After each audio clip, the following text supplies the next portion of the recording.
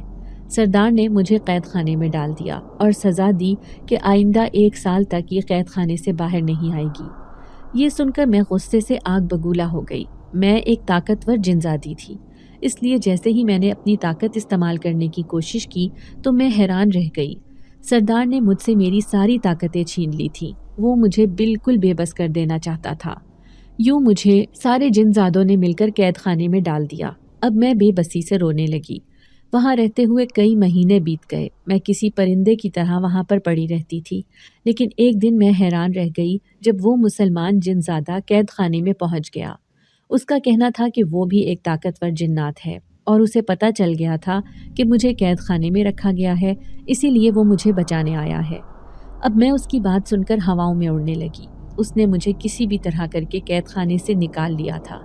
اب وہ ہمیشہ کے لیے مجھے اپنے اور میرے قبیلے سے دور انسانوں کی دنیا میں لے کر جا رہا تھا، لیکن جاتے ہوئے میں نے اپنا وہ قیمتی سامان اٹھانا نہیں بھولا تھا جو میری دنیا بدلنے والا تھا۔ اسے ساتھ لے کر میں مسلمان جنزاد کے ساتھ اپنے قبیلے سے فرار ہو گئی، لیکن اسی رات سردار کو خبر ہو گئی کہ میں ایک مسلمان جنزادے کے ساتھ قید خانے سے بھاگ گئی ہوں۔ اب اس نے میرے پیچھے طاقتور جنزاد لگا دیے۔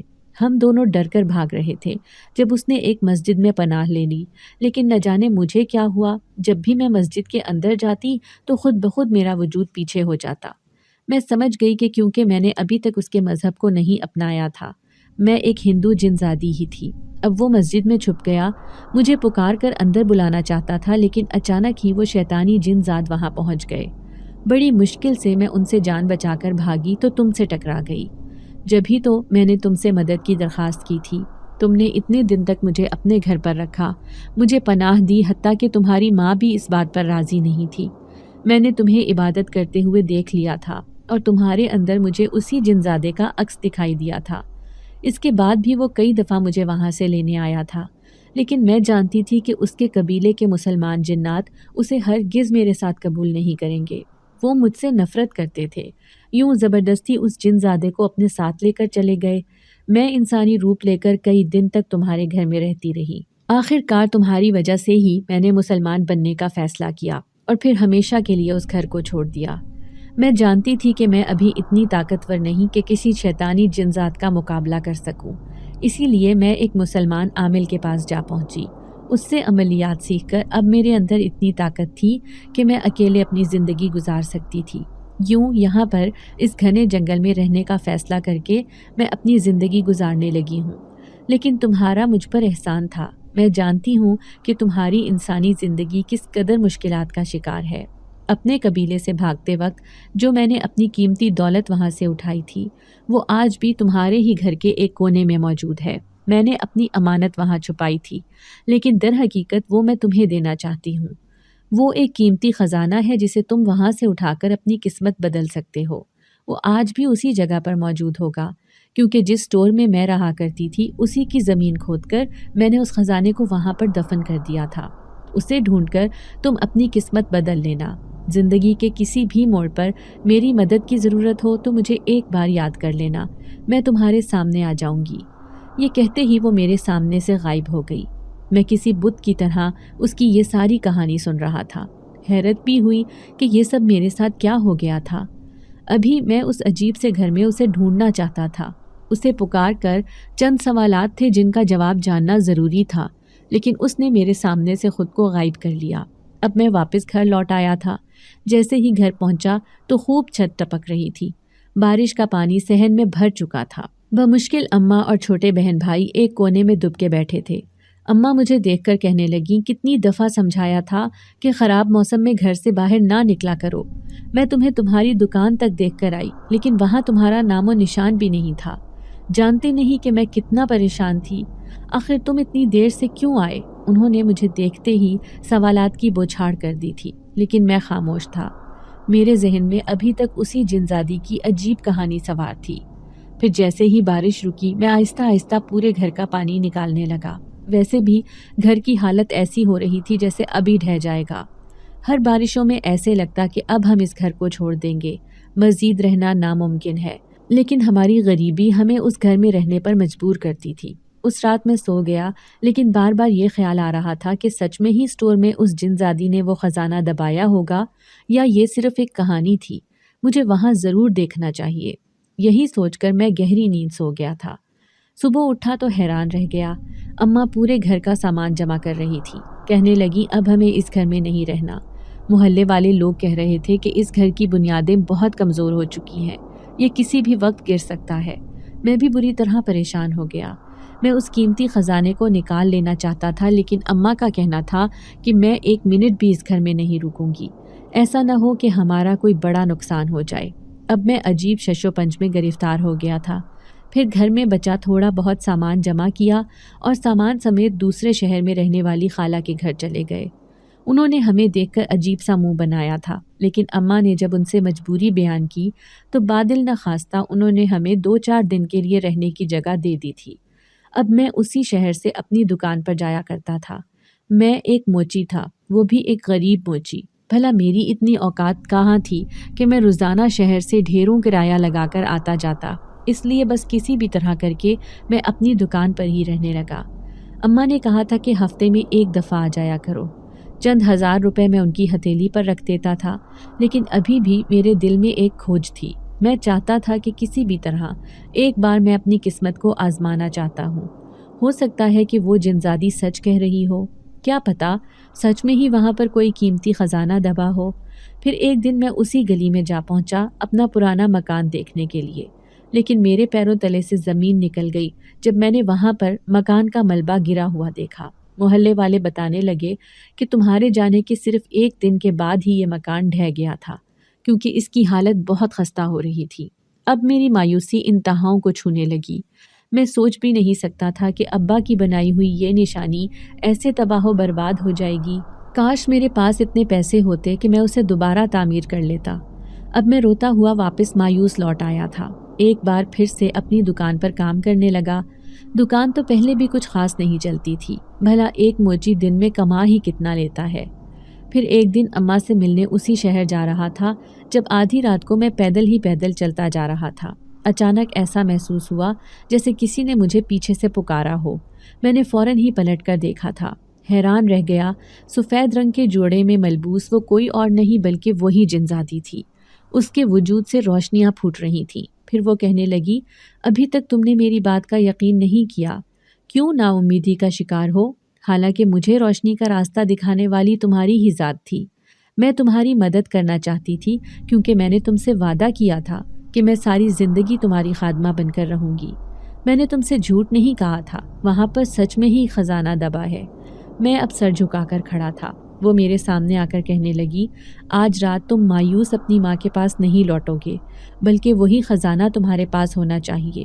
ابھی رات ہے، صبح ہونے میں کافی وقت ہے، چلو میں تمہاری مدد کرتی ہوں، ہم دونوں مل کر وہ خزانہ ڈھونڈ لیں گے۔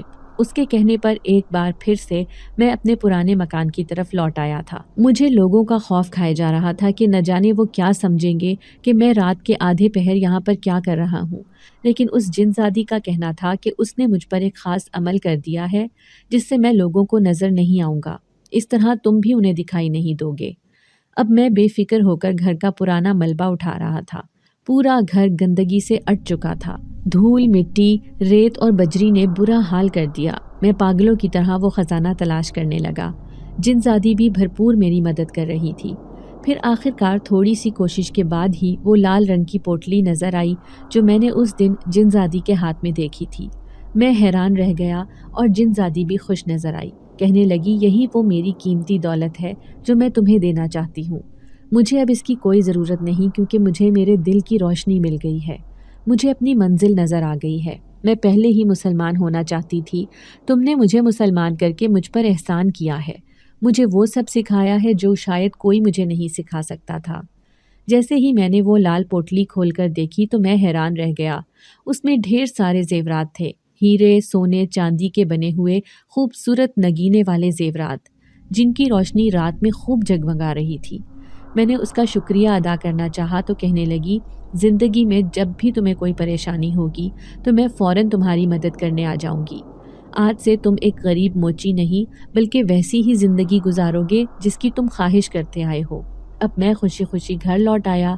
اماں کے سامنے وہ لال پوٹلی دکھائی تو اماں کہنے لگی، ارے یہ تو اسی لڑکی کی تھی جسے تم ساتھ لے کر آئے تھے۔ نہیں نہیں، یہ اس کی امانت ہے، ہم کسی کی امانت میں خیانت نہیں کر سکتے۔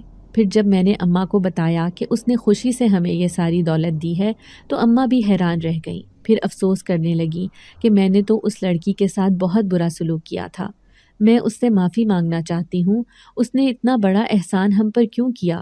لیکن میں نے اماں کو آدھا سچ بتایا تھا۔ میں نہیں چاہتا تھا کہ اماں کو یہ بات پتہ چلے کہ وہ لڑکی نہیں بلکہ ایک جنزادی تھی جو صرف مذہب کی خاطر نہ صرف اپنا قبیلہ بلکہ اپنی پوری زندگی کا عیش و آرام چھوڑ کر ایک اکیلے گھر میں تنہا زندگی گزار رہی تھی۔ پھر چند دن بعد ہی میں نے اپنے پرانے گھر کی تعمیر شروع کروا دی۔ اب وہاں پر گھر نہیں بلکہ بنگلہ بنوا رہا تھا۔ محلے کے لوگ حیرت سے دانتوں میں انگلیاں دبانے لگے کہ ایک غریب موچی بھلا اتنا امیر کیسے ہو گیا کہ اپنے باپ کے چھوڑے ہوئے اس ٹوٹے پھوٹے گھر کی جگہ ایک بنگلہ بنوا رہا ہے۔ لیکن یہ راز تو صرف میں ہی جانتا تھا۔ اب جب بھی کبھی جائے نماز پر بیٹھ کر دعا کرتا تو اس جنزادی کے لیے بھی دعا مانگتا کہ اسے اس کا وہی جنزاد واپس مل جائے جس کے ساتھ وہ اپنے قبیلے سے فرار ہوئی تھی۔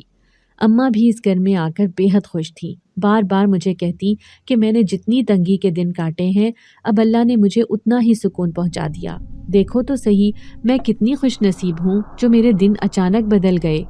اب میں نے بھی اپنا کاروبار شروع کر دیا تھا جس میں خوب ترقی ہو رہی تھی، لیکن ہر روز میں کسی غریب کی مدد کرنا نہیں بھولتا کیونکہ میں ایسے ہی حالات سے گزر کر آیا تھا۔ میں اپنے جیسے کسی غریب نوجوان کو دیکھ کر سوچتا ہوں کہ کبھی اس کی جگہ پر میں بھی ایسے ہی بیٹھ کر پریشانی میں گرفتار رہتا تھا، اس لیے جہاں تک ممکن ہو میں ان کی مدد کر کے اپنے دل کو سکون پہنچاتا تھا۔ پھر ایک دن گھر لوٹ رہا تھا جب اچانک ہی راستے میں مجھے ایک جوڑا نظر آیا۔ دونوں نے ہی سفید رنگ کے لباس پہن رکھے تھے۔ ابھی ان کے پاس سے گزر کر جا ہی رہا تھا جب کسی نے مجھے آواز دے کر روکا۔ میں پلٹا تو حیران رہ گیا، یہ تو وہی جنزادی تھی، اس کے ساتھ موجود بالکل اس کے جیسا ہی نظر آنے والا یقیناً وہی جنزاد تھا۔ پھر وہ خوشی خوشی مجھے کہنے لگی کہ میں تو اکیلے ہی اس گھر میں رہ رہی تھی لیکن میں نہیں جانتی تھی کہ یہ مجھے ڈھونڈتا ہوا وہاں تک پہنچ جائے گا۔ اس کا کہنا ہے کہ اس کے قبیلے کے مسلمان جنات مجھے قبول کرنے کے لیے تیار ہیں۔ اب میں ہمیشہ کے لیے اس کے ساتھ اس کے قبیلے میں رہوں گی، جہاں پر یہ میری حفاظت کرے گا۔ جس طرح سے میں نے کئی مصیبتیں برداشت کی ہیں، ایسے ہی اب ان ساری پریشانیوں کا احساس ختم ہو گیا ہے، جس کی وجہ سے میں شدید تنہائی اور اکیلاپن محسوس کرتی تھی۔ میں اس کی بات سن کر بہت خوش ہو گیا اور میں نے ہاتھ اٹھا کر دعا کی کہ وہ جہاں رہیں دونوں بہت خوشی خوشی اپنی زندگی گزاریں۔ وہ میری بات سن کر مسکرا دی اور پھر وہ دونوں میرے سامنے سے غائب ہو گئے۔ آخر کار اس جنزادی کو اس کی محبت مل گئی تھی۔ دیر سے ہی صحیح، میری اور اس کی ہم دونوں کی خواہشیں پوری ہو گئی تھیں۔ میری خواہش حالات بدلنے کی، جبکہ اس کی خواہش اس کا دل بدلنے کی تھی۔ شاید جو سچے من سے اپنے دل کی کیفیت بدلنا چاہتے ہیں وہی کامیاب ہو جاتے ہیں۔ اگر آپ کو آج کی ہماری کہانی پسند آئی ہے تو اسے لائک کیجیے اور اپنے پیاروں کے ساتھ شیئر کیجیے۔ اور ہاں، اگر آپ نے ابھی تک ہمارا چینل سبسکرائب نہیں کیا تو ضرور کیجیے۔ ملتے ہیں کل ایک نئی اور دلچسپ کہانی کے ساتھ۔ تب تک کے لیے اللہ حافظ۔